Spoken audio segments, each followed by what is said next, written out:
ناظرین،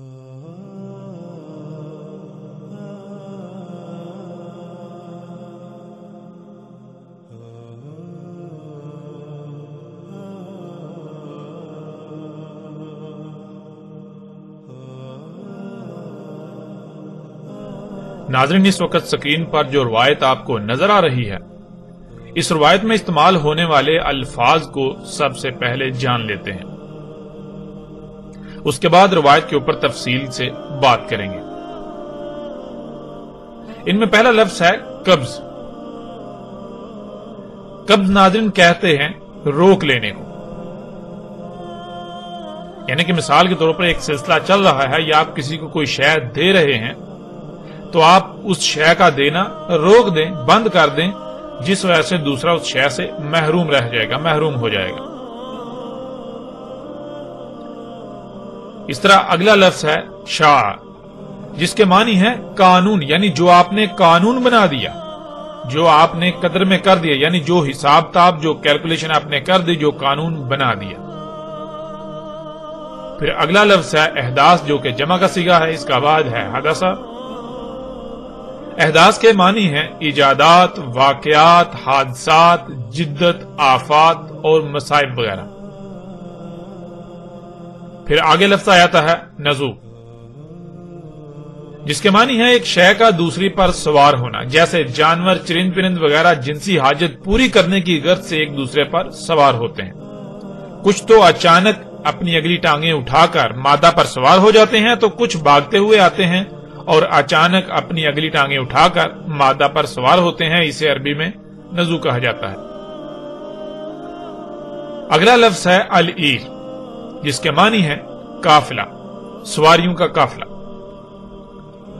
محمد رسول اللہ علیہ السلام کے وقت اور موجودہ ایجادات سے پہلے تجارت، سفر، حج وغیرہ کی غرض سے اونٹوں کے جو قافلے چلتے تھے انہیں العیر کہا جاتا تھا۔ اس کے علاوہ گدو، گھوڑوں اور خچروں کے قافلوں کو بھی العیر کہا جاتا تھا، یا کسی بھی قسم کے قافلے کو العیر کہا جاتا تھا۔ اور یہاں یہ بھی جان لیں کہ العیر بنیادی طور پر کسے کہتے ہیں، یعنی قافلہ بنیادی طور پر کسے کہتے ہیں؟ العیر یا قافلہ کہتے ہیں زیادہ لوگوں کا پیدل یا سواریوں پر کسی سفر کے لیے پوری ترتیب کے ساتھ سفر کرنا، یعنی سب سے آگے کون چلے گا، اس کے دائیں کون چلے گا، پیچھے کون چلے گا، بائیں کون چلے گا، یعنی اس طرح پوری ترتیب کے ساتھ جب کوئی لوگوں کا گروہ، کچھ سواریوں کا گروہ سفر کرتا ہے، اسے عربی میں العیر اور اردو میں قافلہ کہتے ہیں۔ اب آتے ہیں ناظرین اس روایت کی طرف۔ رسول اللہ صلی اللہ علیہ وآلہ وسلم نے کہا، قبض کر لے گا اللہ علماء کو۔ قبض کہتے ہیں روک لینے کو، یعنی جیسے اگر آپ کوئی شے کسی کو دے رہے ہوں تو بند کر دینا، دینا بند کر دینا، وہ سلسلہ روک دینا، جس وجہ سے دوسرا اس شے سے محروم ہو جائے گا۔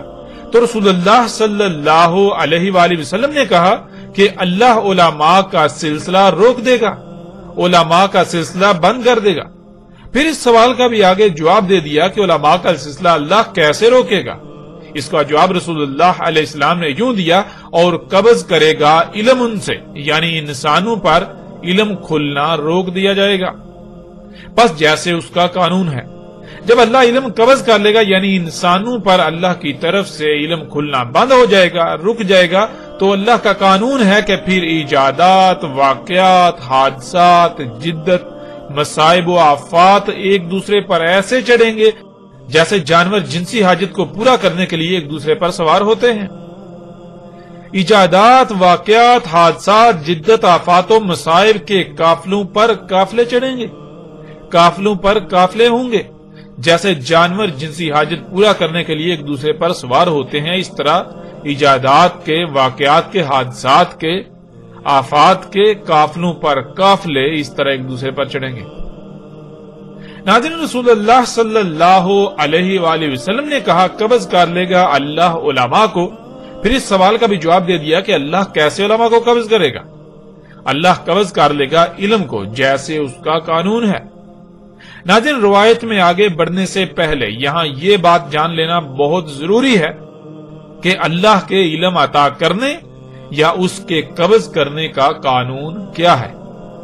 اس سوال کا جواب قرآن کی سینکڑوں آیات میں موجود ہے، لیکن ہم آپ کے سامنے کچھ ایسی آیات رکھتے ہیں جو اس بات کو ایسے کھول دیں گی کہ کسی بھی قسم کا کوئی ابہام نہیں رہے گا۔ ناظرین، اس وقت سکرین پر آپ کو 3 آیات نظر آ رہی ہیں۔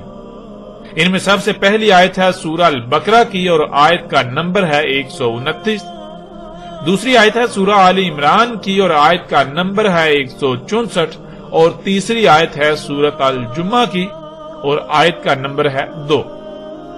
ناظرین، سب سے پہلی بات تو یہ ہے کہ قرآن میں بھی آیات کی ترتیب اسی طرح ہے، یعنی جیسے ہم نے پہلے نمبر پر جسے رکھا وہ قرآن میں بھی پہلے نمبر پر ہے، جسے ہم نے دوسرے پر رکھا وہ قرآن میں بھی ترتیب کے لحاظ سے دوسرے نمبر پر، اور جسے ہم نے تیسرے نمبر پر رکھا وہ ترتیب کے لحاظ سے قرآن میں بھی تیسرے نمبر پر ہی آئی ہے۔ تو ناظرین، پہلی آیت جو کہ سورۃ البقرہ کی ہے، آیت نمبر 129، اس میں ابراہیم علیہ السلام کی دعا ہے اپنے رب سے، جس میں ابراہیم علیہ السلام کہتے ہیں ہمارے رب بیس کر یعنی کھڑا کر رسول انہی میں سے، ان پر تلاوت کرے تیری آیات کی اور سکھائے انہیں علم کتاب کا اور حکمت سکھائے، یعنی اس علم کا استعمال کب، کہاں، کیسے، کیوں اور کتنا کرنا ہے یہ بھی سکھائے اور ان کا تزکیہ کرے۔ ناظرین، آیت میں آنے والے الفاظ پر بھی تفصیل سے بات کریں گے اور انہیں ہر لحاظ سے کھولیں گے، لیکن اپنے موضوع پر۔ اس وقت جو ہمارا موضوع ہے اس لحاظ سے آپ یہ بات جان لیجئے اور خود اپنی آنکھوں سے دیکھ لیجئے کہ ابراہیم علیہ السلام نے جو دعا کی اس میں کیا کہا اور اس کی ترتیب کیا ہے۔ ابراہیم علیہ السلام نے انہی میں سے رسول کی بعثت کی دعا کی جو ان پر اللہ کی آیات کی تلاوت کرے۔ اس کے بعد 3 چیزوں کا ذکر کیا جو بالترتیب یہ ہیں۔ نمبر 1، ان کو علم سکھائے کتاب کا۔ نمبر 2، انہیں حکمت سکھائے، یعنی اس علم کا جو علم سکھایا اس علم کا استعمال کرنا بھی سکھائے، وہ علم کب، کہاں، کیسے، کیوں اور کتنا استعمال کرنا ہے۔ نمبر 3، ان کا تزکیہ کرے۔ ناظرین، رب العالمین کی طرف سے ابراہیم علیہ السلام کی اس دعا کا جواب کیا آیا وہ آپ باقی 2 آیات میں دیکھ سکتے ہیں، اور پھر ان میں رسول کی بعثت اور اس کا انسانوں پر اللہ کی آیات کی تلاوت کے بعد انہی 3 چیزوں کا ذکر ہے جو ابراہیم علیہ السلام کی دعا تھی۔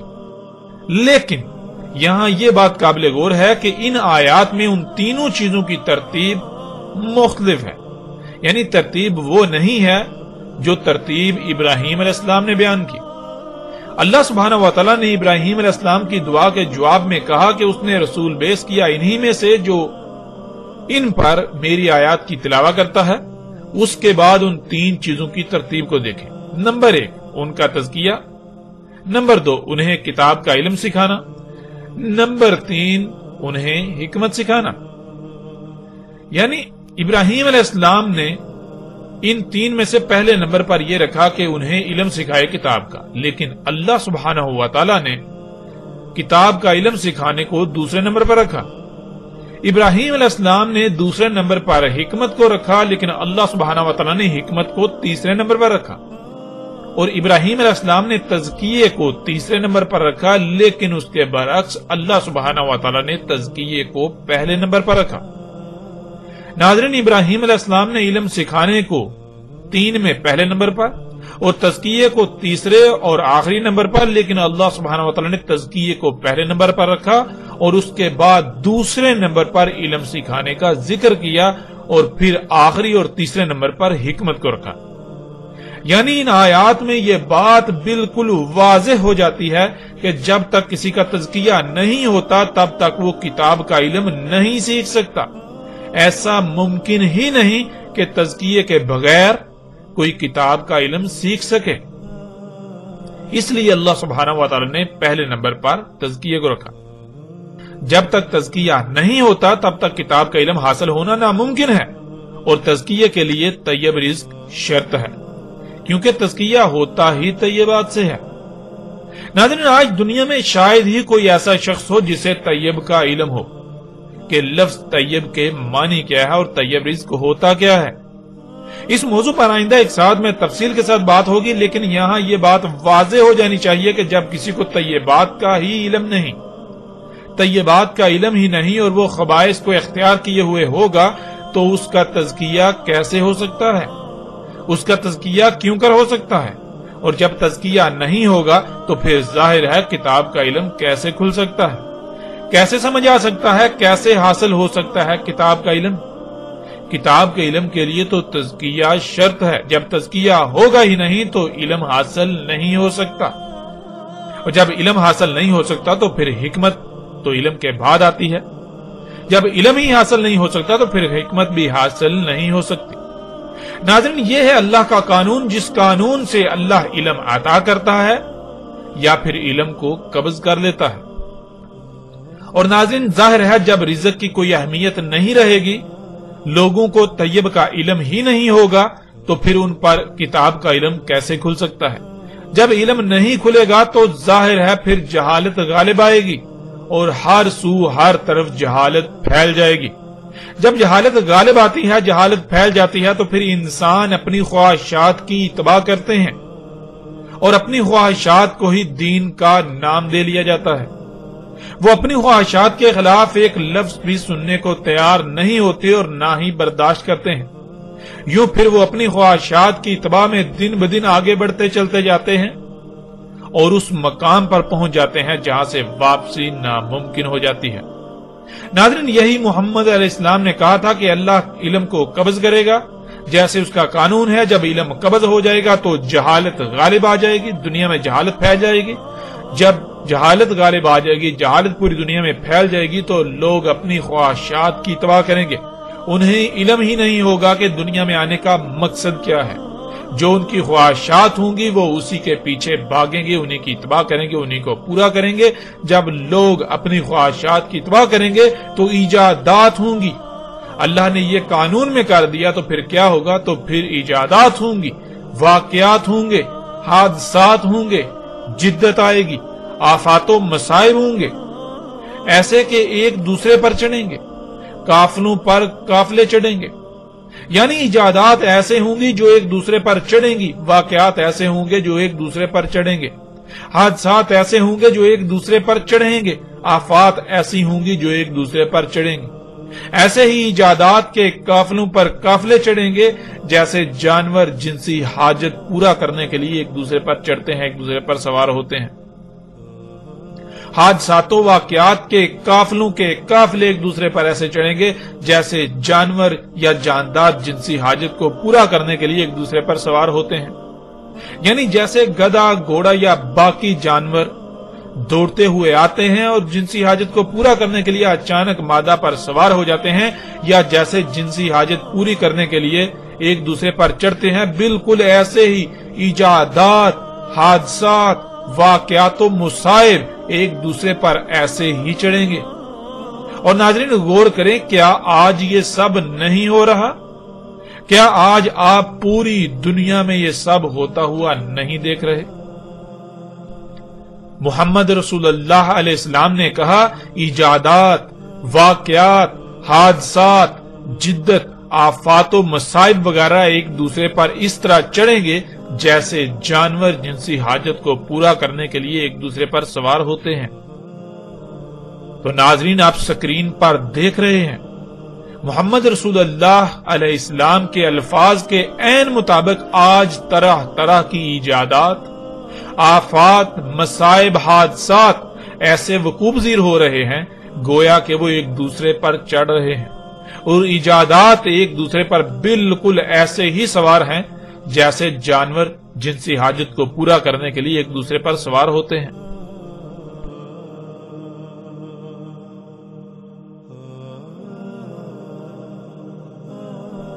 اسی طرح محمد رسول اللہ علیہ السلام نے کہا، ایجادات کے قافلوں پر قافلے، واقعات و حادثات، جدت و آفات اور مصائب وغیرہ کے قافلوں پر قافلے۔ تو ناظرین، کیا یہ آج آپ سب ہوتا ہوا نہیں دیکھ رہے؟ کیا سکرین پر آپ کو یہ سب نظر نہیں آ رہا کہ آج پوری دنیا میں یہ سب ہوتا ہوا نہیں دیکھ رہے؟ اسی طرح محمد رسول اللہ علیہ السلام نے کہا ایجادات، واقعات، حادثات، جدت، آفات و مصائب وغیرہ کے قافلوں پر قافلے ایک دوسرے پر ایسے چڑھیں گے جیسے جانور جنسی حاجت کو پورا کرنے کے لیے ایک دوسرے پر سوار ہوتے ہیں، ایک دوسرے پر چڑھتے ہیں، اور سکرین پر آپ یہ تمام مناظر اپنی آنکھوں سے دیکھ رہے ہیں۔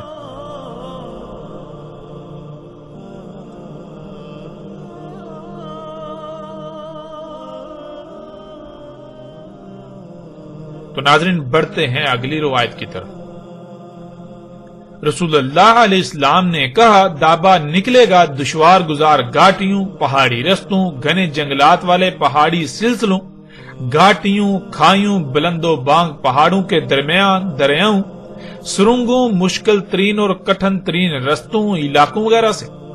پس اس کا بلند ترین مقام بادل ہوں گے جنہیں وہ مس کرے گا یعنی انہیں چھوئے گا، اور جن پر وہ چلتا ہوگا یعنی جیسے انسان ٹانگوں پر چلتا ہے بالکل اسی طرح دابت الارض جن اعضاء پر جس شے پر چلے گا یعنی اس کے ٹائر، اس کے وہ اعضاء جن پر وہ چلے گا وہ ہوں گے زمین میں، جو وہ چلے گا دشوار گزار پہاڑی دروں، گھاٹیوں، گہری کھائیوں، پہاڑی رستوں، گھنے جنگلات والے پہاڑی سلسلوں، کھائیوں، بلند و بانگ پہاڑوں کے درمیان دریاؤں، سرنگوں اور مشکل ترین اور کٹھن ترین رستوں یا علاقوں وغیرہ سے۔ پس گزرے گا دابا انسان سے، انسان سلی کر رہا ہوگا یعنی انسان اللہ کی ہر شے کو اسی مقام پر رکھ رہا ہوگا جو مقام اللہ نے طے کر دیا، فطرت پر قائم ہوگا۔ وہ اپنی سواری کی حاجت کو پورا کرنے کے لیے فطرتی ذرائع پر انحصار کر رہا ہوگا۔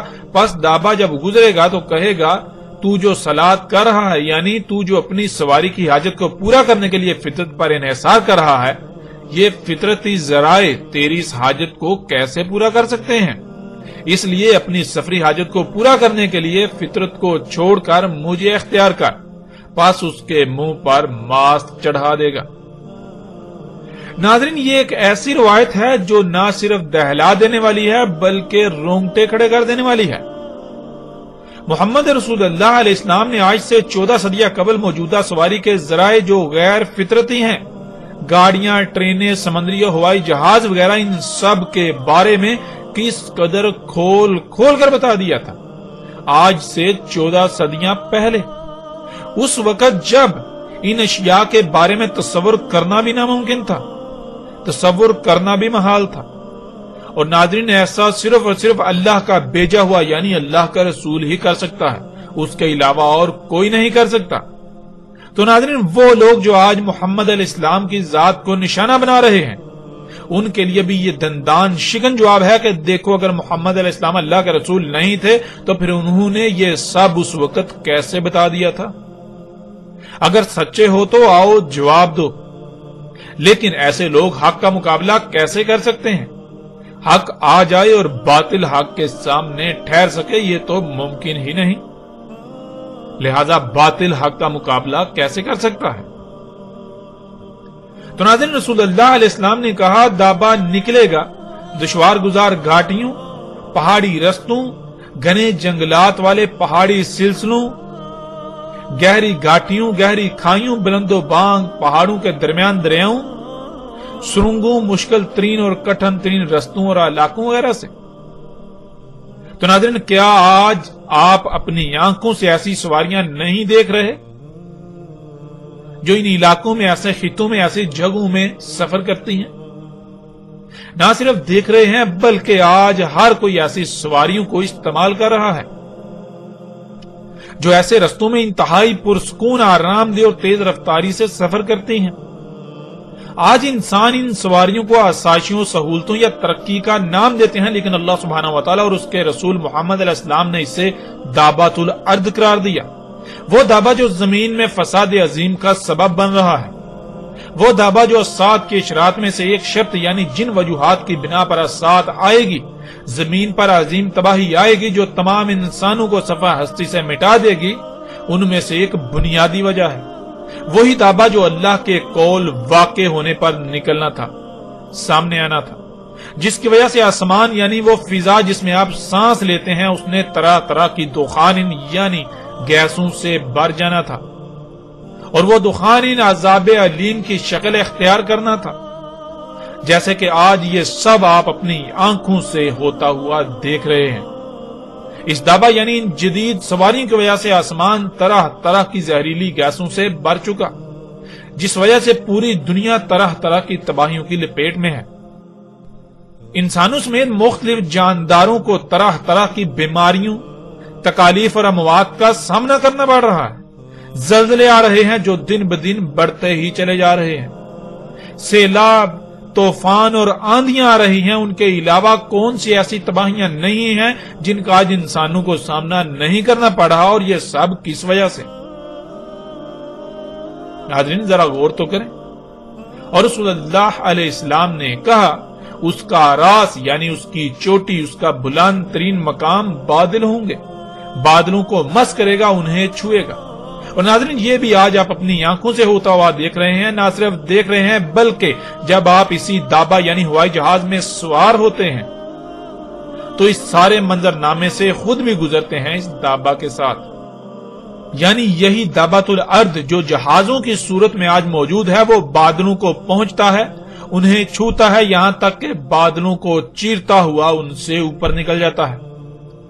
اور رسول اللہ علیہ السلام نے کہا اس کی رجل یعنی جن پر وہ چلے گا، جیسے انسان جن پر چلتا ہے وہ اس کی ٹانگیں کہلاتی ہیں، بالکل اسی طرح دابۃ الارض جن اعضاء پر چلے گا یعنی اس کے ٹائر وہ زمین میں ہوں گے جو وہ نکلے گا دشوار گزار گھاٹیوں، پہاڑی رستوں، گھنے جنگلات والے پہاڑی سلسلوں، گہری گھاٹیوں، گہری کھائیوں، بلند و بانگ پہاڑوں کے درمیان دریاؤں، سرنگوں، مشکل ترین اور کٹھن ترین رستوں اور علاقوں وغیرہ سے۔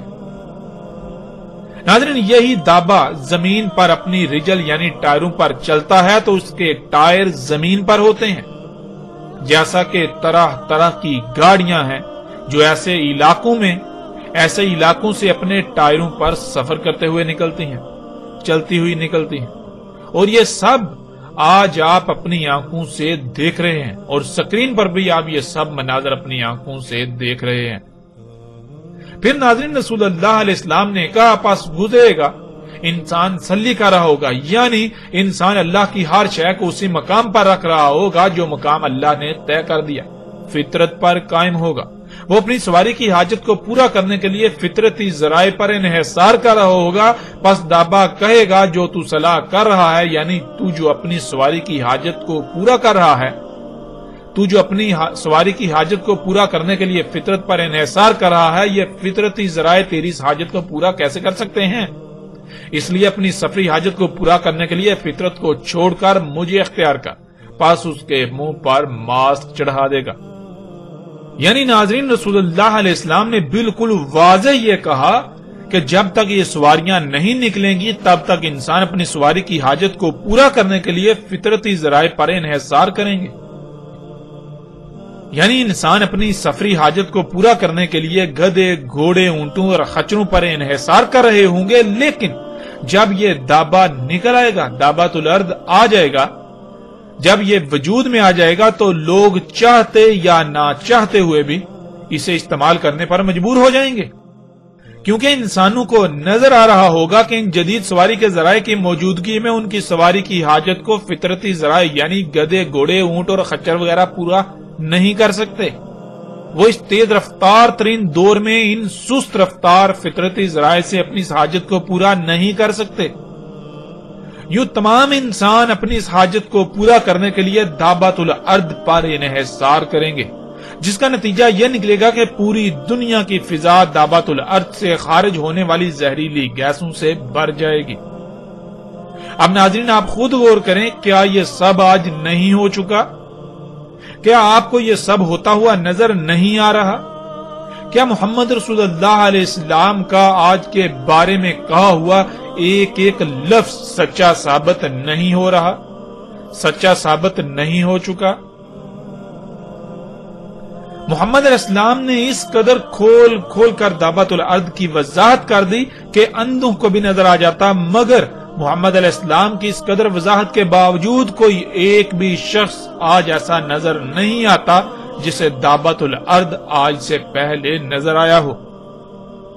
اور ناظرین یہاں محمد رسول اللہ علیہ السلام کے وہ الفاظ بھی بالکل سچ ثابت ہوتے ہیں کہ محمد رسول اللہ علیہ السلام نے کہا تھا کہ جب دابت الارض نکلے گا تب دنیا میں کوئی ایک بھی مومن نہیں ہوگا، اور جیسے ہم آگے بڑھیں گے تو آئندہ ایک ساتھ میں ایسی روایات بھی آپ کے سامنے آ جائیں گی۔ اور ناظرین ظاہر ہے اگر کوئی مومن ہوتا تو اسے دابت الارض نظر آنا چاہیے تھا، مگر ہم نہیں دیکھتے ہیں کہ دابت الارض کے نکلنے سے لے کر آج تک کوئی ایسا شخص ہوا ہو جسے دابت الارض نظر آیا ہو۔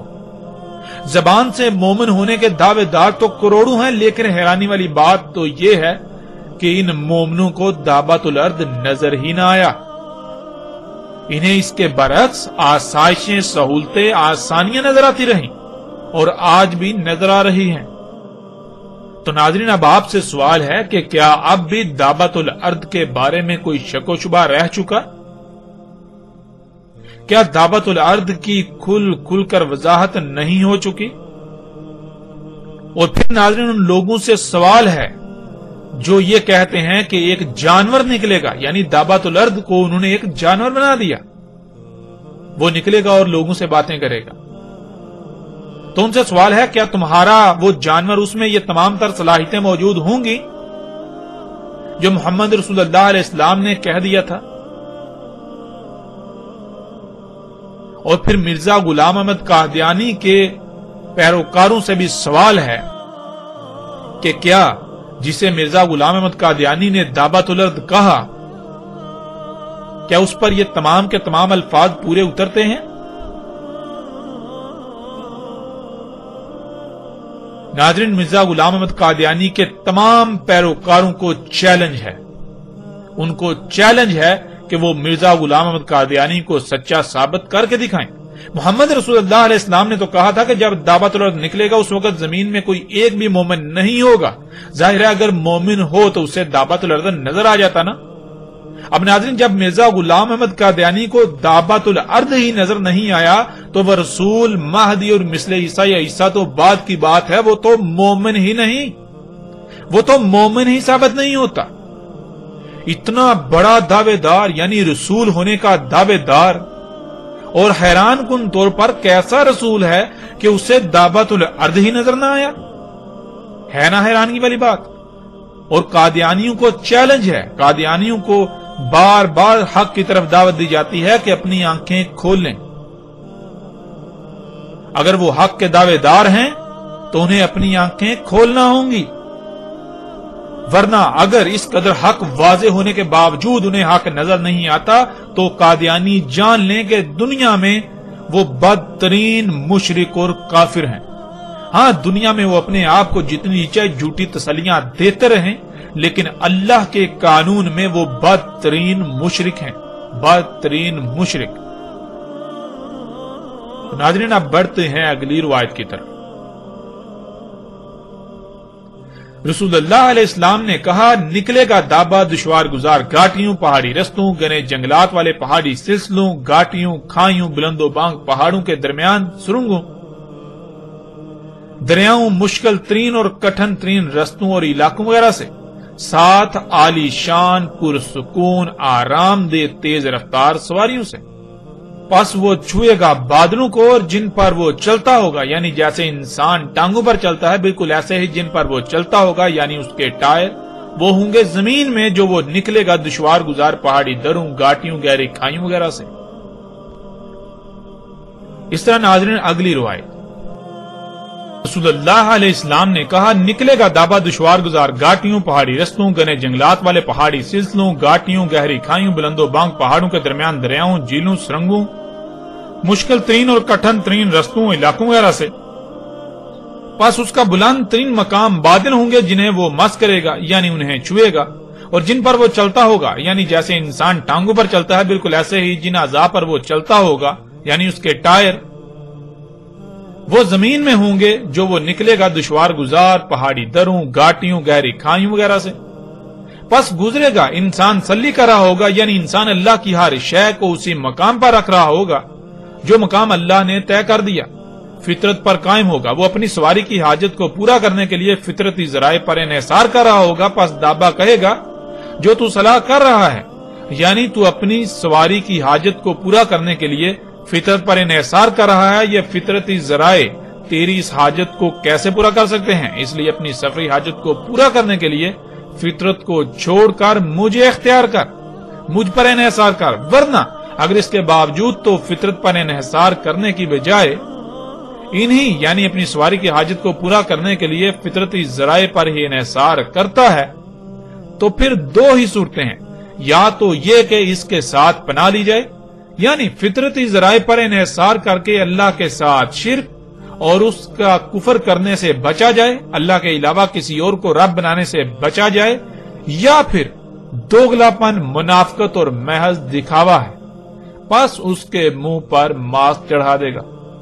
ناظرین، اس روایت میں اور پچھلی روایت میں کوئی زیادہ فرق نہیں ہے، پیچھے جو تفصیل سے جس روایت پر ہم بات کر چکے، دونوں تقریباً ایک ہی روایت ہیں، لیکن اس روایت میں صرف اتنا اضافہ ہے کہ اگر یعنی کہ دابا دعوت دیتا ہے مجھ پر اپنی سواری کی حاجت کو پورا کرنے کے لیے مجھ پر انحصار کر، اور اگر کوئی انحصار نہیں کرتا یعنی کوئی نہیں کر رہا ہوگا تو دو ہی صورتیں ہوں گی، یا تو یہ کہ وہ اس سے بچنا چاہے گا، یعنی کہ اسے پتا ہوگا، یعنی وہ شخص مومن ہوگا، اسے علم ہوگا کہ یہ کفر ہے، یہ اللہ کے ساتھ کفر ہے، اگر میں دابا کو استعمال کروں گا یعنی اللہ سبحانہ وتعالی نے تو مجھے فطرت پر قائم ہونے کا حکم دیا، اور مجھے سواری کی حاجت پورا کرنے کے لیے اللہ سبحانہ وتعالی نے یعنی فطرت نے تو مجھے جو سواری کے ذرائع مہیا کیے وہ گدے، گھوڑے اور خچر وغیرہ ہیں، اونٹ وغیرہ ہیں، اگر میں ان کو چھوڑ کر انہیں اختیار کرتا ہوں یہ تو اللہ کے ساتھ کفر ہے، یہ تو اللہ کے علاوہ اور کو رب بنانا ہے، لہٰذا میں اللہ کے علاوہ کسی اور کو رب نہیں بنا سکتا، میں اللہ کے ساتھ شرک نہیں کر سکتا، تو اللہ کے ساتھ کفر و شرک سے بچنے کے لیے وہ سواری کے ذرائع یعنی فطرت پر انحصار کرے گا، یا پھر دوسری صورت یہ ہے کہ محض لوگوں کو دکھانے کے لیے یعنی دوغلاپن اور منافقت ہوگی، اس کے علاوہ کچھ نہیں ہوگا، یعنی کہ اگر کوئی شخص فطرتی ذرائع کو اختیار کر رہا ہے یعنی اس نے رکھے ہوئے ہیں، یعنی وہ گھوڑے کو استعمال کرتا ہے، گدے یا خچر کو استعمال کرتا ہے، تو وہ کیوں کرتا ہے؟ وہ محض دکھاوے کے لیے، ریاکاری کے لیے، وہ اس کے پاس گاڑیاں بھی یہ سب کچھ بھی ہے، اس کے باوجود وہ صرف یعنی کہ ایسے دور میں، ایسے وقت میں جب گھوڑے یہ ساری سواریاں یہ اونٹ وغیرہ گھوڑے ناپید ہو چکے ہیں، لوگ گھوڑوں وغیرہ پر سفر نہیں کرتے، اور وہ صرف دکھاوے کی غرض سے وہ فطرتی ذرائع جو ہے وہ محض دکھاوے کی غرض سے رکھے گا، اس سے بڑھ کر کچھ نہیں۔ اور ناظرین آپ غور کریں، کیا یہ آج سب نہیں ہو رہا؟ بالکل یہ سب آج ہو رہا ہے۔ اور ناظرین پھر وہی سوال کہ اس قدر دعویٰ کی وضاحت ہو جانے کے باوجود بھی کیا دعوت الارض کے بارے میں کوئی شک و شبہ رہ جاتا ہے؟ بالکل نہیں۔ ناظرین حق الحمدللہ ہر لحاظ سے بالکل واضح ہے کہ آج سے 14 صدیاں قبل محمد رسول اللہ علیہ السلام نے دعوت الارض کے بارے میں کس قدر کھول کھول کر وضاحت کر دی تھی۔ ناظرین اس قدر وضاحت ہو جانے کے باوجود ہم الحمدللہ مزید معتلی روایات کو سامنے رکھیں گے اور ان پر بھی بات کریں گے کہ ان میں رسول اللہ علیہ السلام نے دعوت الارض کے بارے میں مزید کیا کیا کہا۔ رسول اللہ علیہ السلام نے کہا وہ ہوگا دابا جو نکلے گا سات کے قیام کے پاس، اپنے عوامل سے کلام کرے گا لوگوں سے، اور وہ زہر آلود کر دے گا چہرہ مومن کا اور کافر کا۔ یعنی ناظرین اس روایت میں رسول اللہ علیہ السلام کے الفاظ بالکل واضح ہیں۔ رسول اللہ علیہ السلام نے کہا کہ اس میں کچھ شک نہیں، وہ دابا ہوگا، یعنی وہ جو حرکت کرنے والی مخلوقات سامنے آئیں گی، یعنی کہ آج جو حرکت کرنے والی مخلوقات نہیں ہیں، جو مرحلہ بمرحلہ آگے بڑھتی ہیں، جو حرکت کرتی ہیں تیر کر، رینگ کر، چل کر یا اڑ کر، جو آج موجود نہیں ہیں لیکن بعد میں سامنے آئیں گی، وہ کیا ہوگا؟ وہ مخلوقات، وہ دابا ہوگا جس نے قیام الساعت کے قریب نکلنا تھا۔ اور ناظرین دابا کا نکلنا یعنی ان مخلوقات کا سامنے آنا، سات کا سر پر آنا بالکل واضح ہے، یعنی کہ دابا کا آنا، دابت الارض کا سامنے آنا سات کے سر پر آنے کا اعلان تھا۔ ناظرین آج کس قدر آپ خطرناک وقت میں کسی قدر خطرناک دور میں موجود ہیں آپ کو اب اندازہ ہو جانا چاہیے۔ اور پھر رسول اللہ علیہ السلام نے کیا کہا، وہ اپنے عوامل سے انسانوں سے کلام کرے گا، اور وہ اس کا کلام کیا ہوگا اس کی وضاحت بھی رسول اللہ علیہ السلام نے کر دی۔ اس کا کلام یہ ہوگا کہ وہ زہر آلود کر دے گا مومن کا اور کافر دونوں کا چہرہ، یعنی سب کے چہرے ان پر زہر آلود کر دے گا۔ اور ناظرین غور کریں کہ آج یہ سب نہیں ہو چکا، کیا آج پوری دنیا کی فضا زہر آلود نہیں ہو چکی؟ اس میں کوئی مومن ہو یا کافر ہو، کیا دونوں اس زہر آلود فضا میں نہیں؟ مومن اور کافر دونوں کے چہرے زہر آلود نہیں کر دیے ان گاڑیوں نے، ان جہازوں نے، ان مخلوقات نے، یہ جو دابت الارض ہے۔ ناظرین اس روایت کی روح سے بھی حقیقت آپ پر بالکل واضح ہو جاتی ہے۔ ناظرین اس وقت سکرین پر جو آپ کو روایت نظر آ رہی ہے، سب سے پہلے اس میں استعمال ہونے والے الفاظ کو جان لیتے ہیں۔ ان میں ایک لفظ ہے صدا، جس کے معنی ہے زمین کا اس طرح پھٹنا یا پھاڑا جانا کہ زمین اس طرح دو حصوں میں تقسیم ہو جائے، درمیان سے خندق نظر آئے، یعنی جیسے زمین میں کوئی نہر کھودی جاتی ہے، اس طرح زمین کا درمیان سے پھٹا ہوا ہونا اور درمیان میں نہر سی خندق سی نظر آنا۔ اگلا لفظ ہے جری، اس کا مادہ جر ہے، جس کے معنی پگڈنڈی، لانا، واپس لے جانا، کھینچ کر اپنے اوپر کرنا اور اتار دینا، گھسیٹنا، چلنا، گھسٹ کر چلنا، جیسے پانی میں کوئی شے بہتی ہے۔ اور جری بہنے کو بھی کہتے ہیں، جیسے کشتی پانی میں بہتی ہے۔ اور ایسی سواری جو کہ پگڈنڈی کی طرح ہو اور اپنے اوپر وزن اٹھا کر چلتی ہو، وزن اپنے اوپر رکھتی ہو اور اسی طرح اتار دیتی ہو۔ اور کا کے معنی ہے جیسے۔ اس کے علاوہ عربی میں یہ پورا لفظ بھی استعمال ہوتا ہے کجری، جس کے معنی ہے جس میں عیش و آرام ہو۔ رسول اللہ علیہ السلام نے کہا نکلے کا دابا صدا سے، الصفا میں، یعنی ایک لائن میں زمین اس طرح پھٹے گی یا پھاڑی جائے گی کہ اس میں خندق بن جائے، زمین ایسے کھودی جائے گی کہ اس میں خندق بن جائے، جیسے زمین کھود کر نہر نکالی جاتی ہے۔ اس خندق سے نکلے گا دابا جیسے بہتی ہوئی پگڈنڈی ہو، جو سامان کو، لوگوں کو اپنے اوپر اٹھا کر بہنے کی طرح چلتی ہو۔ ناظرین یہ روایت انتہائی حیران کن روایت ہے۔ اس میں محمد رسول اللہ علیہ السلام کے الفاظ میں غور کریں کہ کیا آج ایسا ہو رہا ہے؟ کیا کوئی ایسی سواریاں ہیں، یعنی زمین کو کھودا جاتا ہے، اس طرح پھاڑا جاتا ہے جیسے کہ نہر نکالی جاتی ہے، جیسے کہ خندق نکالی جاتی ہے، اس طرح ایک لائن میں، پھر اس کے اندر یعنی اس میں دابا یعنی چلنے والی سواری کوئی ایسی شے چلتی ہے اس طرح جیسے کہ کوئی پگڈنڈی ہوتی ہے، یعنی پگڈنڈی جیسے کوئی بیلٹ ہوتی ہے زمین کے اوپر جو ہے وہ جیسے بچھی ہوئی رینگ رہی ہے۔ کیا ایسی شے آج نظر آتی ہے؟ اور ناظرین جب غور کریں تو آپ دنگ رہ جائیں گے کہ آج پوری دنیا میں مختلف جگہوں پر آپ کو ایسی پگڈنڈیاں چلتی ہوئی نظر آئیں گی۔ یعنی کہ اگر آپ غور کریں تو جو دنیا میں ایئرپورٹس ہیں وہاں آپ دیکھیں کہ وہاں زمین کو کھود کر اس میں اسی طرح جیسے کوئی خندق نکالی جاتی ہے، اس طرح لائن سے خندق نکالی جاتی ہے، پھر اس خندق میں یہ جو جیسے الیکٹرانک سیڑھیاں ہوتی ہیں، بالکل اس طرح الیکٹرانک بیلٹ ہوتی ہے جو اس میں بچھا دی جاتی ہے، جس کے اوپر لوگ کھڑے ہوتے ہیں اور پھر وہ ایسے چلتی ہے جیسے کہ پانی کے اوپر کوئی شے بہہ رہی ہے۔ اس طرح زمین کے ساتھ وہ بیلٹ جو ہے وہ رینگتی ہوئی چلتی ہے۔